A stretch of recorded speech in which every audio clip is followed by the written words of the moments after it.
acreditas que, tendo em conta que há aqui uma ligação entre o treinador e o jogador, entre Marco Silva e também o Harry Wilson, poderá facilitar o negócio ou a questão salarial não é assim tão fácil de resolver? Pode ajudar, mas o Benfica vai ter que abrir os cordões à bolsa, sim, porque olha, é um extremo para fazer mais ou menos o papel do Luque Bacchio, portanto é esquerdino para jogar à direita, pode fazer à esquerda também. Tem uma meia distância fantástica, tem um último passe incrível, driblador no curto espaço, mas toma muito bem decisões e tem golo. E aquilo que tu dizias é verdade, na última época muitas assistências e muitos golos. E, portanto foi o pináculo da relação de trabalho com o Marco Silva. Foram 5 anos. E, portanto, 5 anos é normal que tenham aqui uma relação de proximidade. Se isso pode ajudar, sim. Se vai acontecer, não sei. E, portanto, eu acredito que existam alguns jogadores que possam fazer sentido um esforço extra. Não sei se este entra no lote de jogadores que o Benfica poderá tentar um esforço extra, porque é também dentro do lote de jogadores que nós percebemos que se calhar o Benfica precisa de algo diferente, nomeadamente para o jogo que o Marco Silva tem. Menos de esticão como o Luque Bacchio e mais um jogo pensado. Nem sempre, mas ele consegue ter essa perspectiva. Até porque na Premier League tu não consegues ter um extremo que só faça uma coisa. Tu na Premier League, em que o jogo parte muitas vezes e que entra em transições constantes, tem que ser extremos que estejam preparados para os vários momentos do jogo. E este é um deles. Mas, Gonçalo, temos falado muito da questão de ser ano de Mundial, de Marco Silva agora ser o treinador do Benfica, ainda não conhecer os jogadores, e muitos deles estão, lá está, na competição do Mundial 2026 e, portanto, querem atrasar as vendas dos jogadores, seja de Luque Bacchio, de Bresciani e de Sheldrup. E a questão dos extremos é muito importante para a equipa do Benfica. No último mercado de verão já falámos exatamente disto, de não haver um extremo de raiz e uma aposta de um treinador. Acreditas que o Benfica deve ceder aqui também na questão salarial, nem que seja um pouco, já que este pode ser um pedido de Marco Silva? Depende. E que o conhece, não é? Ou é um processo que se vai atrasar até ao final do Campeonato do Mundo? Tem que existir um sentido de urgência em função das posições que são mais necessárias e mais precisas. E se tu apostas tudo num único cavalo, depois ficam a segurar algumas posições. E, portanto, por isso é que eu dizia há pouco, acho que se calhar tem que existir aqui uma ou duas exceções em que tem que existir aqui um esforço extra. Mas há que completar depois as necessidades de construção do plantel. Eu não sei, por exemplo, se o setor médio, de todos os médios, por exemplo, que existem no plantel, que foi renovado recentemente, fazem sentido. E, portanto, isso terá que ser o treinador depois, em função das características, já pode antecipar e prever se faz sentido ou não faz sentido as características dos jogadores disponíveis. O que pode acontecer, e isso acontece muitas vezes, é no trabalho diário, tu seres surpreendido pela positiva ou pela negativa, seja na forma como o treinador, o jogador se entrega ao treino, seja na personalidade, no entendimento do jogo. Mas lá está, isso pode atrasar muito o mercado do Benfica. Sim. Atrasar as vendas e depois atrasar também as compras, não é? Porque se não sabes aquilo que vais vender, também não vais comprar sem saber onde se vai encaixar, não é? Se vais ter a mais ou não. Como é que vai funcionar nesse sentido, então, para o Benfica? Eu acho que faz todo o sentido não vender até o treinador avaliar. Isso, para mim, não faz sentido começar a vender, a não ser que o treinador já tenha dito que, olha, estes dois para mim, vamos imaginar a posição de extremo, estes dois para mim são indispensáveis e com tanta conversa provavelmente se calhar até já se percebeu que ok, é por ali e portanto se quiserem vender este jogador podem fazê-lo, porque eu vou dar prioridade àqueles dois. Isso pode acontecer. Agora, por norma, o que acontece é tentar atrasar ao máximo para que o treinador consiga avaliar. Ninguém vai querer que o treinador perca um ativo que se calhar até lhe ia dar um certo jeito, não é? E portanto, até por uma questão muito em concreto, quem vê de fora, nós podemos dizer muito, há o trabalho, sim, toda a gente já analisou jogos, já viu os jogadores, já viu... Mas não há ninguém que não faça isso, até o ínfimo detalhe. Só que depois há uma questão que passa muitas das vezes, mesmo que tu vejas os jogos todos da época toda, que são as chamadas missões táticas que tu pedes aos jogadores. Ora, tu vês um comportamento de um jogador em campo e tu podes deduzir duas coisas. Ou aquilo é das características do jogador, ou aquilo é pedido pelo treinador. E tu não tens a certeza. E, portanto, tens que trabalhar com eles para perceber se a tomada de decisão em alguns cenários tem a ver com o jogador ou tem a ver com o treinador e com as missões táticas. E, portanto, eu creio que aqui é fundamental, eu diria, numa semana, e não estou... Estou a ser simpático. Normalmente num treino tiras a pinta, mas uma semana e meia é mais do que suficiente para o treinador dizer ok, siga. Ou então, se calhar não é por aqui. Vamos falar do mercado do Sporting. Agora, de Morten Hjulmand, que já tem o acordo com o Atlético de Madrid, que prepara uma proposta ao Sporting. A informação foi avançada pela Antena 1 e já foi confirmada também pela CMTV. O capitão do Sporting chegou a um entendimento total com a equipa de Diego Simeone e está decidido em mudar-se para o Atlético. Fica a faltar agora uma oferta que vá ao encontro das expectativas do Sporting, ou seja, algo a rondar os 40 milhões de euros. Aliás, de acordo com o Pedro Sousa, diretor da Correio da Manhã Rádio, o Sporting já foi informado de que vai chegar uma proposta em breve.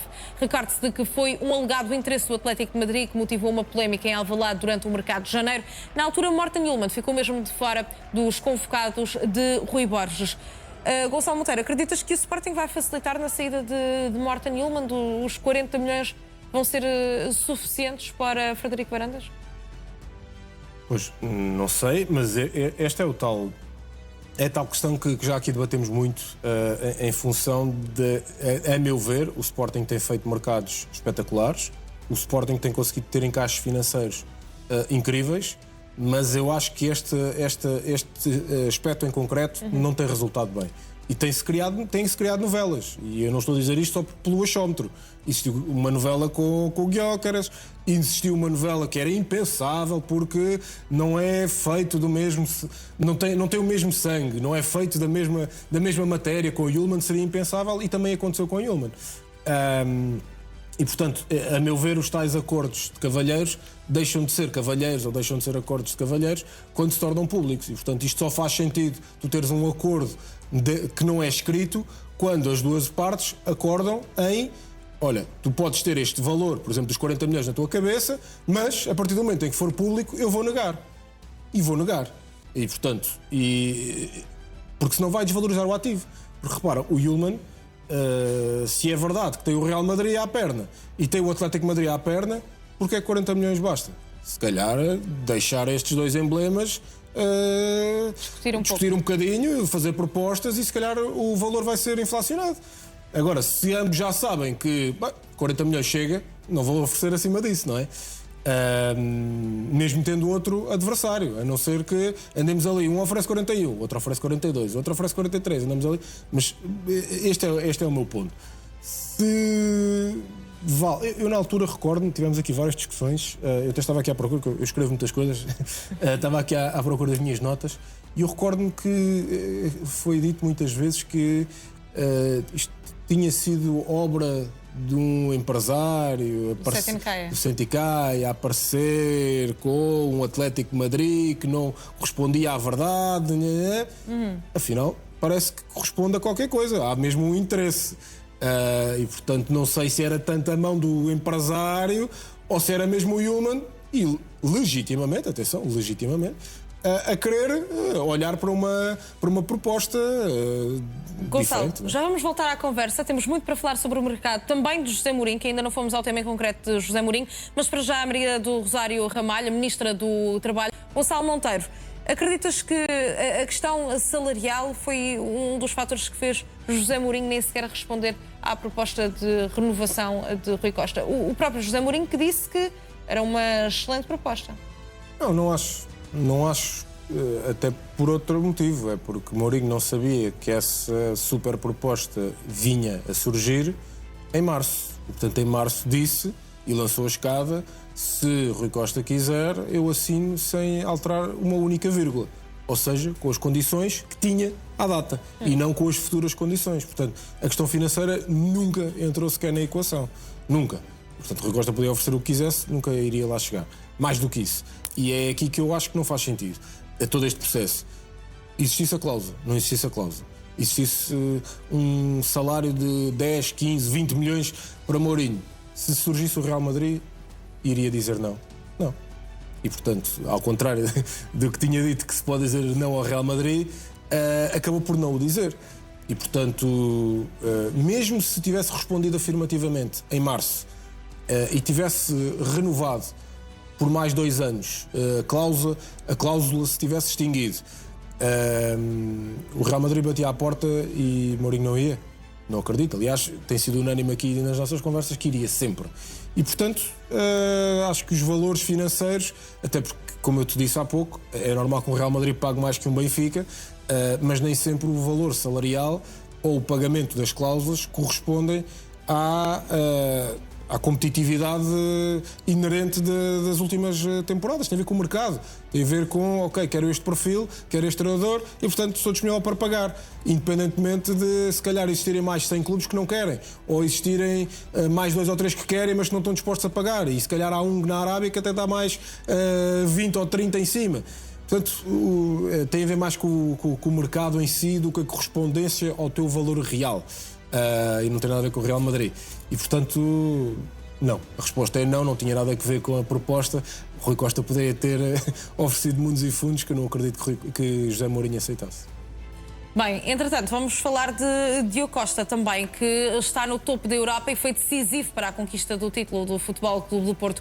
A equipa de Francesco Farioli não sofreu golos já em 21 das 34 jornadas do campeonato. Dos 21 jogos em que o Futebol Clube do Porto não sofreu golos na Liga, Diogo Costa esteve na baliza em todos e só em 2 deles não completou os 90 minutos. Portanto, Gonçalo, o guarda-redes do Futebol Clube do Porto superou assim o anterior recorde que tinha, que eram 16 jornadas sem sofrer. Acreditas que estes resultados, sem dúvida, são aquilo que estão a motivar o olhar de muitos clubes europeus, em concreto do Paris Saint-Germain? Mais ou menos. Ou seja... Não é só isso? Não são só estes resultados?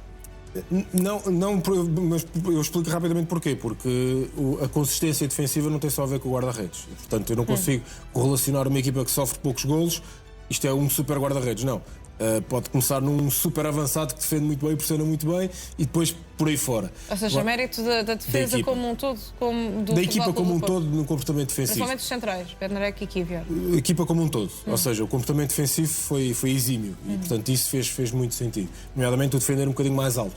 Mas o Diogo Costa, para mim é surpresa não ter saído mais cedo, porque o Diogo Costa, e a única justificação, a única explicação que tenho para isso é ter tido sempre uma cláusula alta e um presidente que nunca quis negociar muito. E, portanto, nesta medida, em função daquilo que representa ser uma instituição já no clube, ser capitão, pode ser uma perda significativa para o clube. Obviamente que nunca existem insubstituíveis e o clube irá encontrar sempre um substituto à altura, ou pelo menos a trabalhar para chegar à altura. Mas faz-me sentido que finalmente surja um tubarão interessado em Diogo Costa. O que não fazia sentido era, com tantas mudanças nos clubes, com capacidade financeira para vir buscar um treinador, um guarda-redes com muita competência, e nunca surgiu o nome do Diogo Costa. Portanto, ainda para mais, agora em época de Mundial estamos a falar do guarda-redes da nossa seleção, que não é uma seleção qualquer, a meu ver uma das favoritas à conquista do troféu. Portanto, faz sentido que exista um enquadramento e interesse no Diogo Costa.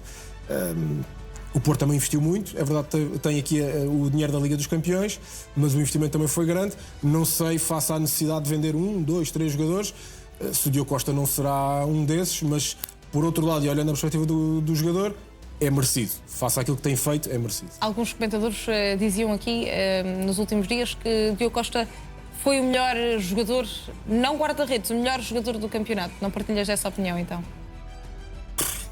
Como é que se chega a essa conclusão?